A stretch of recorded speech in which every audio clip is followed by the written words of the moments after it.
आपण आतापर्यंत बघितलं की आपण प्रोक्टोलॉजिस्ट आपल्याला कशा पद्धतीने मदत करू शकतो. आता आपण बघूयात की प्रोक्टोलॉजिस्टकडे तुम्ही कधी गेलं पाहिजे.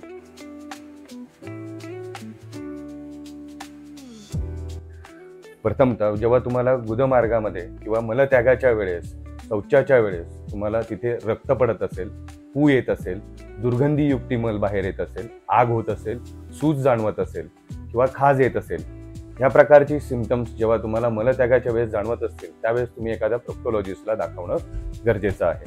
त्याचबरोबर मलत्याग करत असताना तुम्हाला खूप जास्त वेळ बसावं लागतंय, खूप स्ट्रेनिंग द्यावी लागते किंवा कधी कधी बऱ्याच वेळेस असं होतं की तुम्हाला ते मल जे आहे अटकलेलं ते बोट टाकून काढावं लागतं आहे. ह्या अशा सगळ्या कंडिशन्समध्ये तुम्हाला प्रोक्टोलॉजिस्टला दाखवणं गरजेचं आहे.